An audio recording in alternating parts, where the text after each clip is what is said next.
नमस्कार, स्वागत है आपका द न्यूज पर। मैं हूं आपके साथ शिप्रा सैनी। इस वक्त देश में वोट चोरी के आरोपों पर सियासी संग्राम छिड़ा हुआ है। जी हां, जिस तरीके से इसकी नींव जो है वो महाराष्ट्र विधानसभा चुनाव के कुछ आंकड़े जब राहुल गांधी ने पेश किए तो उसके बाद ही इन वोट चोरी के आरोपों की नींव रखी गई।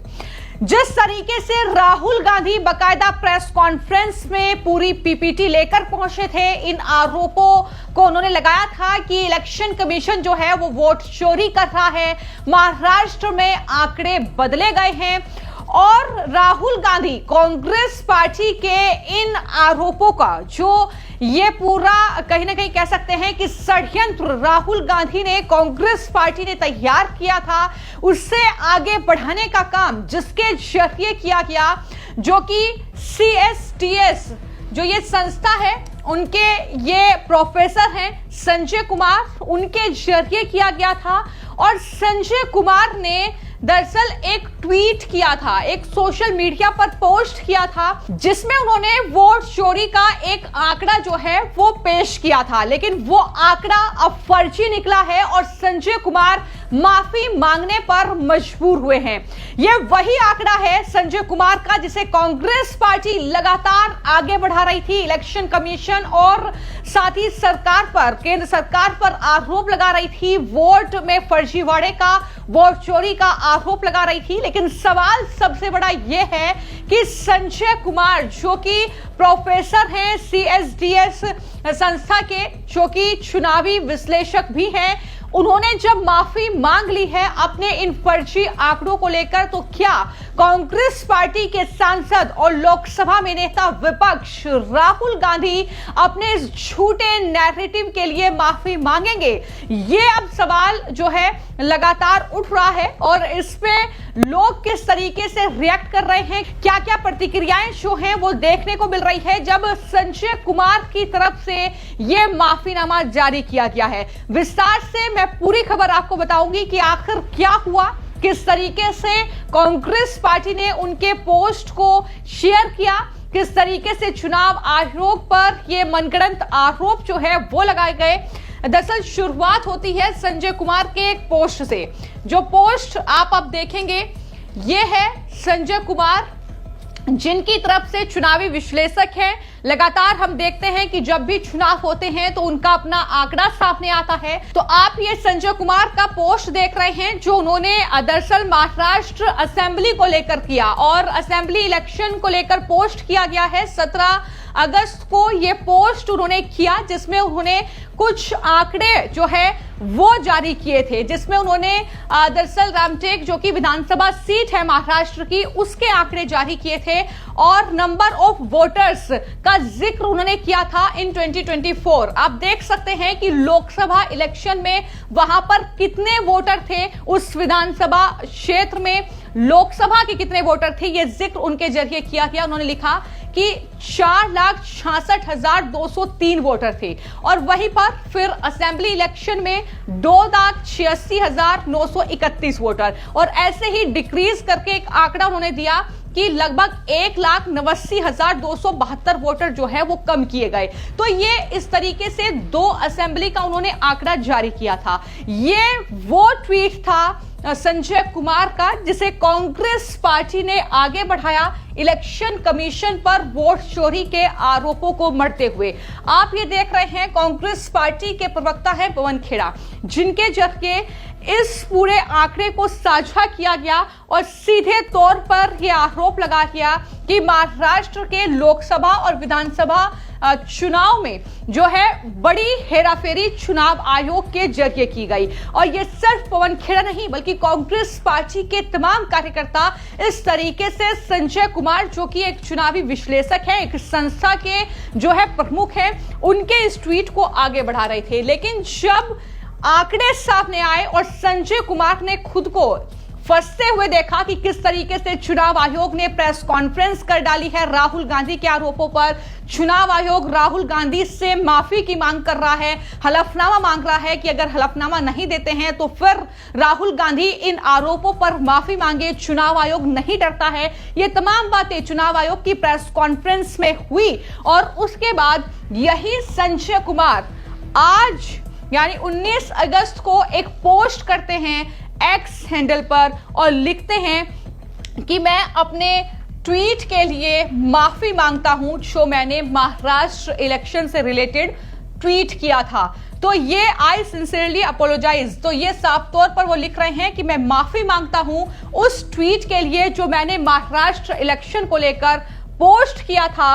उन्होंने सीधे तौर पर लिखा कि गलती हुई है, जिस तरीके से जो डाटा था 2024 लोकसभा इलेक्शन और साथ ही जो विधानसभा इलेक्शन था उसका जो है मिसरीड किया गया है। ये डाटा हमारी टीम के जरिए ये भी उनकी तरफ से इस पोस्ट में लिखा गया।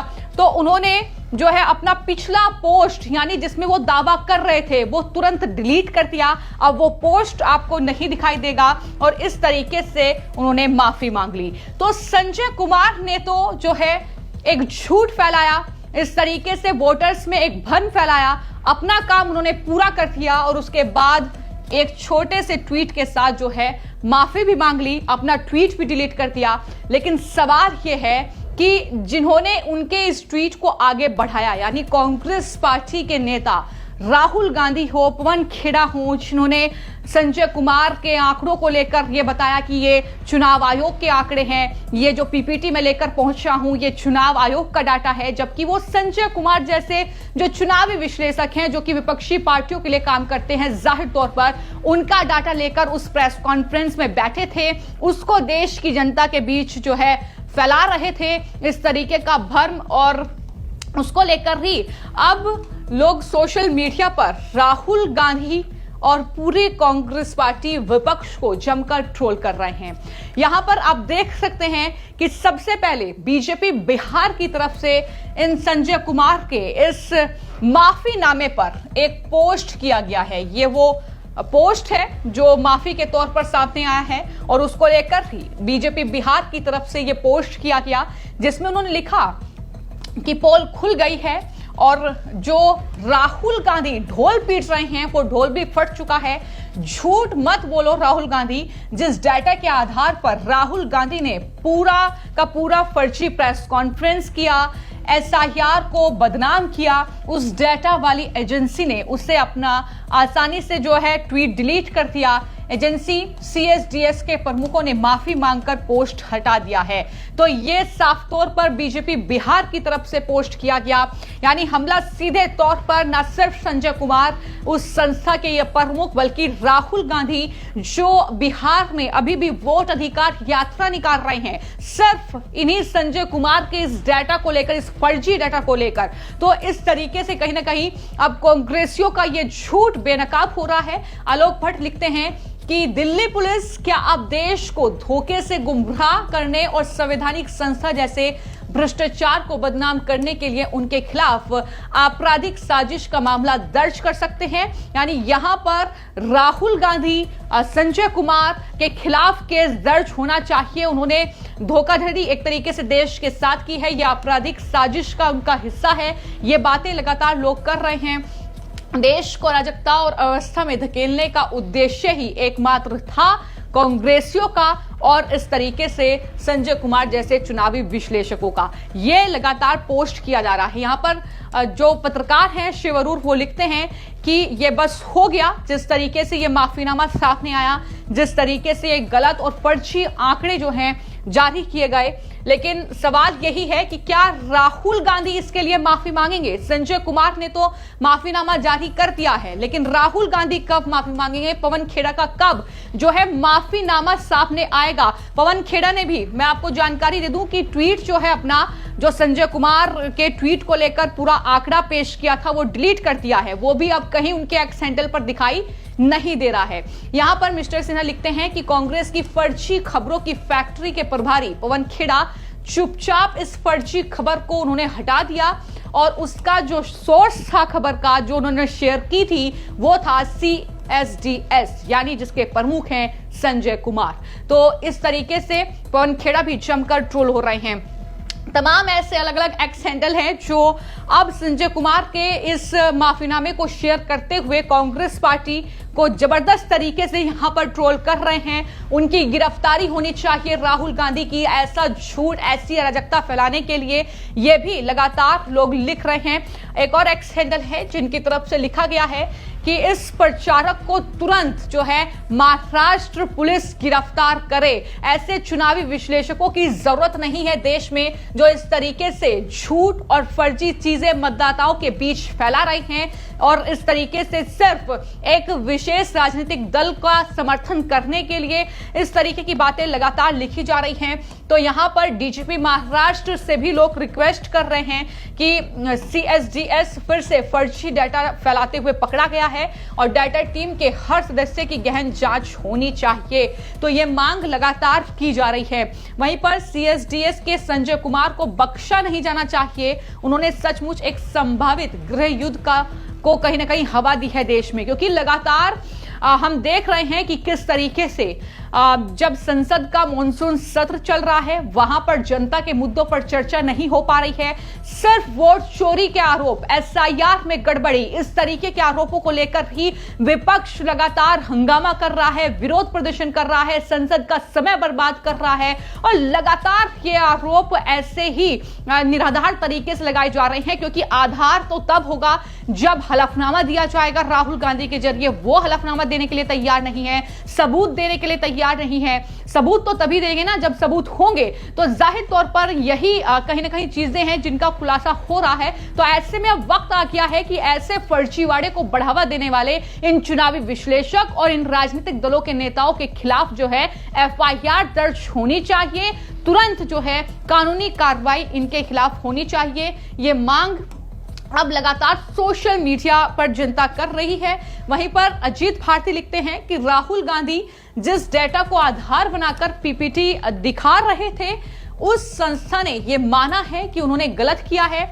बात यह नहीं है कि अब उनसे माफी मांगी, बात यह है कि आखिर क्या ये सब कुछ एक सोची समझी साजिश थी? क्या सब कुछ सोचा समझा एक षड्यंत्र था कि बिहार में विधानसभा चुनाव है, वहां पर चुनाव आयोग SIR करा रहा है? तो ऐसे में इससे बेहतर मौका नहीं मिल सकता कि महाराष्ट्र का विधानसभा चुनाव हुए कई महीने बीत चुके हैं और उसका डाटा लाकर अब इस तरीके से देश में झूठ फैलाया जाए, खासतौर से बिहार की जनता के बीच, और इस तरीके से ये चुनाव जीता जाए। क्या ये सोची समझी साजिश और षड्यंत्र है? ये कहीं ना कहीं सवाल उठ रहे हैं। वो लिखते हैं कि संजय कुमार और राहुल गांधी दोनों पर केस दर्ज होना चाहिए कि उन्होंने जब इतना बड़ा एटम बम फोड़ा तो ये सामान्य गलती कैसे हो सकती है? ये कहीं ना कहीं लगातार सवाल जो है उठ रहा है। अब कांग्रेस पार्टी के प्रवक्ता इस पर क्या बोलेंगे, पवन खेड़ा अब इस पर क्या बोलेंगे, सुप्रिया श्रीनेत क्या बोलेंगी? ये सवाल अब लगातार जो है सोशल मीडिया पर पत्रकारों से लेकर तमाम आम जो यूजर्स हैं उनके जरिए पूछा जा रहा है। ऋषि बागरी लिख रहे हैं कि संजय कुमार को अब जवाब देना ही होगा। राहुल गांधी ने चुनाव आयोग पर हमला करने के लिए अपनी PPT में जिस डाटा का हवाला दिया वो डाटा इन्हीं संजय कुमार का था, इनकी ही संस्था का था। उसे खुद CSDS ने ही फर्जी खबर करार दिया है। इसके साथ ही राहुल और उनके विदेशी आकाओं के भारत को बांग्लादेश बनाने का जो सपना था वो धूमिल होता हुआ नजर आ रहा है। तो इस तरीके से एक माफी मांग ली गई है। राहुल गांधी कब माफी मांगेंगे इसका इंतजार है। तो सवाल यही है कि जिस तरीके से CSDS नाम की ये संस्था है, इसके प्रमुख हैं संजय कुमार, वो एक पोस्ट करते हैं और ये अब माफीनामा जारी करते हुए कहते हैं कि मिस रीड हो गया, जो है डाटा को सही एनालाइज हमारी टीम नहीं कर पाई, इसलिए हम माफी मांगते हैं और अपना जो पुराना ट्वीट है, जो पूरा डाटा का वो ट्वीट था वो डिलीट करते हैं। क्या ये माफीनामा काफी है? क्या ये पूरी साजिश और षड्यंत्र का हिस्सा है? क्या कांग्रेस पार्टी और साथ ही CSDS जैसी संस्था मिलीभगत करके इस तरीके का प्रोपेगेंडा, इस तरीके की साजिश और षड्यंत्र देश में रच रही है, ना सिर्फ सरकार के खिलाफ बांग्लादेशी घुसपैठियों को देश में बसाने के लिए कई सवाल हैं, लेकिन सवाल सबसे बड़ा यह है कि क्या दिल्ली पुलिस और महाराष्ट्र पुलिस से जो लगातार डिमांड की जा रही है कि इस मामले में वो एक्शन ले, राहुल गांधी और कांग्रेस के जिन नेताओं ने ये पोस्ट किया है, आंकड़े, क्या उन पर कार्रवाई होगी, क्या उन पर एफआईआर दर्ज होगी, क्या राहुल गांधी इसके लिए माफी मांगेंगे, ये बड़ा सवाल है। फिलहाल आपकी इस पूरे मामले को लेकर क्या राय है, हमें कमेंट बॉक्स में जरूर लिखें। धन्यवाद।